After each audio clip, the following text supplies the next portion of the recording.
This is the Change and Grow Wellness Show, the show for you, the busy professional who wants to live a healthier, happier life with increased energy and productivity. I'm your host, Jackie Grant, and I help women to transform their hormones and habits naturally. So I've got Katrin Kircheis with me today. Hi, Katrin. Hello, thanks for having me. That's great. And tonight we're talking to Katrin about how to make employees happy again. This is a really interesting because there's so many of us out there that are still employees.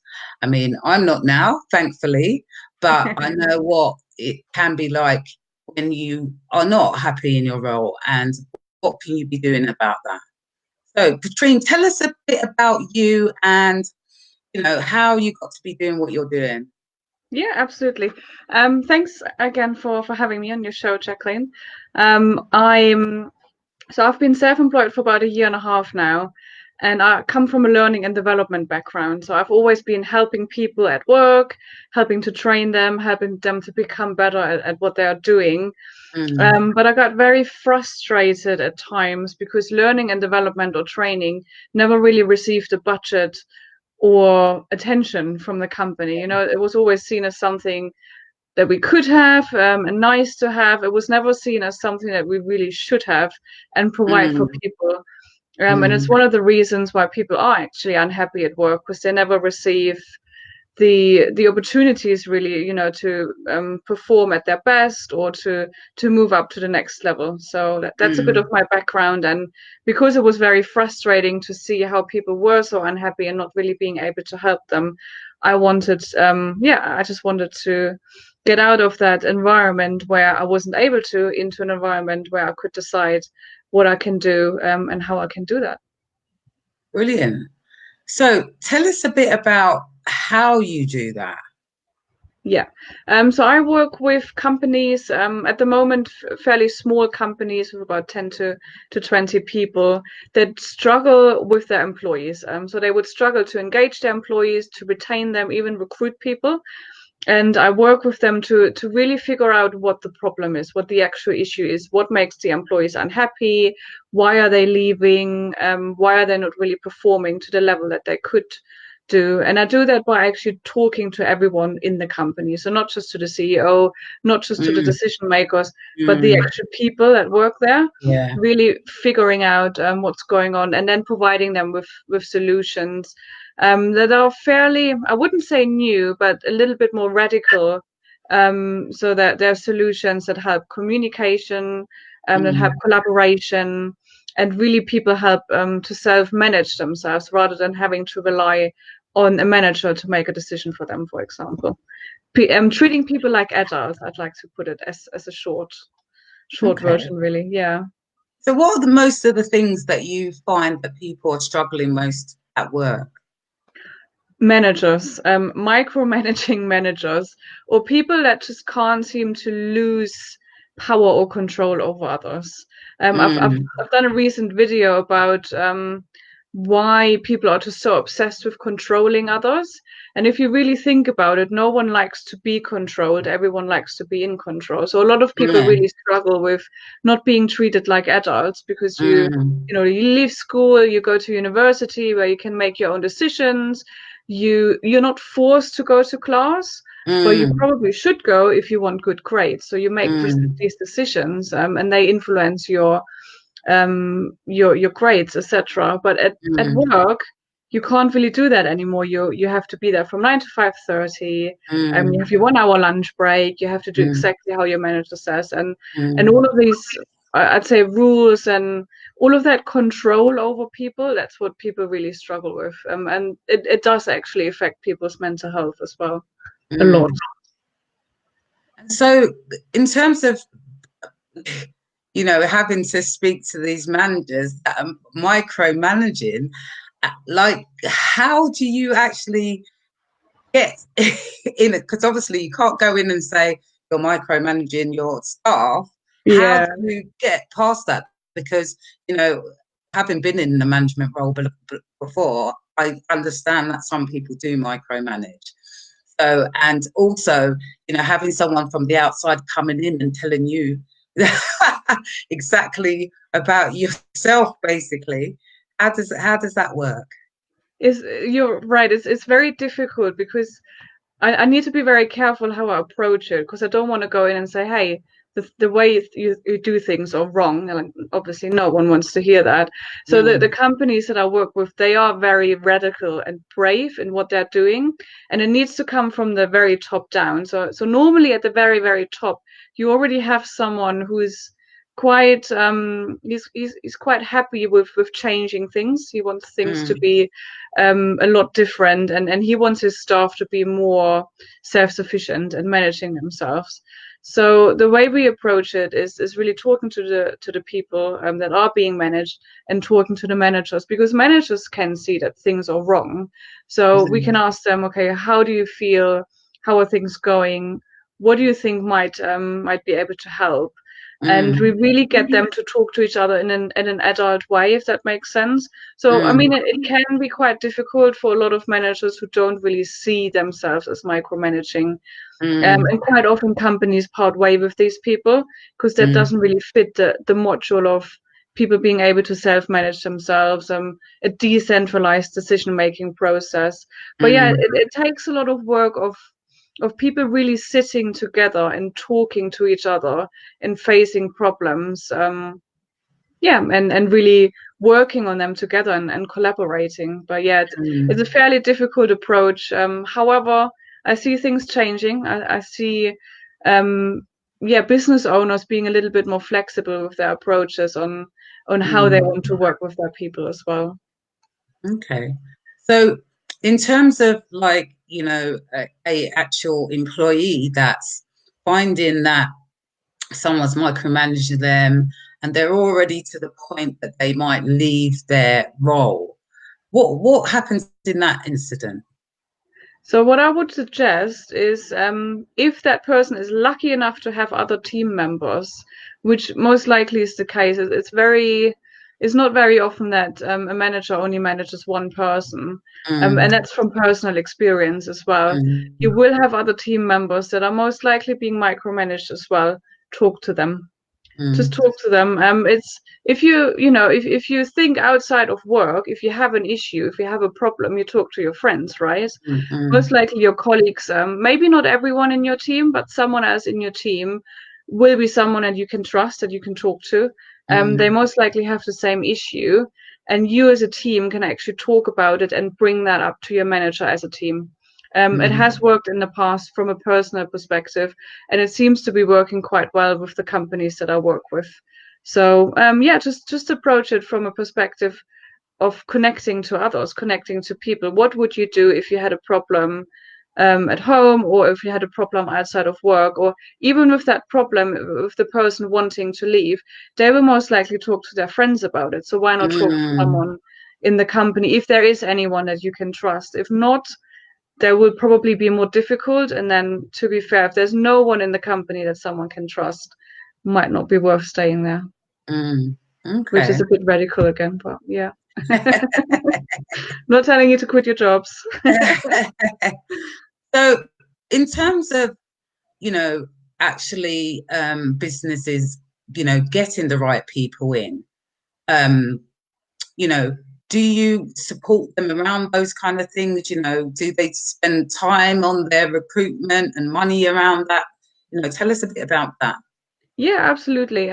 So to be fair, the current recruitment process and how it works is an entirely different issue, which I could talk on for hours on end as well. But I do help with that because so at the moment, and I don't want to throw in too many figures and numbers, but at the moment, companies spend about £30,000 per employee that they recruit, and then obviously, it depends on the position that they recruit into. So that's for someone who has like a middle management position, and £30,000 for per employee. That includes the main cost for that is getting these employees up to speed. A new employee will take some time to fit into their new role, fit into their new Mm, team, figure mm, out I don't know who to go to in the company, for example, for questions, how they need to work. And that can take up to about 28 weeks, or what is that? It's about half a year, I think.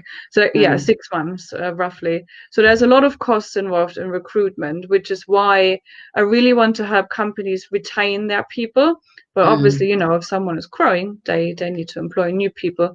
And I do help them with their recruitment process, because I believe the current recruitment process isn't really working a lot of the times. You know, that there's a lot of questions that you can ask someone, and they can answer them, and you know, people can make up answers.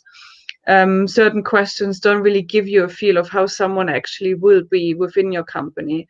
So a mm, different approach is that you can do trial shifts. You know, restaurants do trial shifts for people. Um, where someone can come in for an afternoon. You'd have to take yeah, half a day off to do an interview anyways. yes, yeah, But you know, go in for an afternoon and just shadow people working, yeah, because you will get a feel of how the team works, how the company works. Obviously, during these trial shifts, everyone is a little bit different. People are normally on their best behavior, yeah, but you can mhm, still get a better feel for someone, and the person gets a better feel for your company, because it happens so many times that, you know, after the probation period, people, you know, get, well, you wouldn't get fired, but after the probation period, you don't get your extension because yeah, you weren't the right fit. And a lot of people starting in a new company seem to figure out within the first couple of months, well, actually, this is not what you said you do, or mm, this is mm, not what you promised. So I think mm, having a trial shift might not be optimal, but it still helps a little bit more for companies and people to find the right fit as well. mm.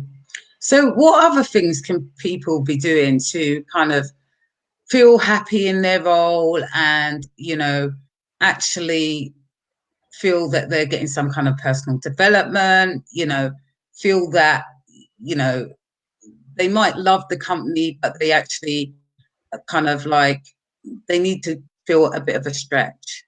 Yeah. So I would say again, talk to others in the company, because there will be someone else, at least one other person who feels the same way. So if you find some allies, I would say, some other people who feel the same, there's a few books that I could recommend reading. One of them is called Why Work Sucks and How to Fix It. Mhm. And then there's another one on reinventing organizations. And there's a few meetup groups, for example, as well. So there's people out there who are doing similar things that I'm doing, who really want to try and help employees be happier at work. And this is something that people might not want to hear, but take initiative.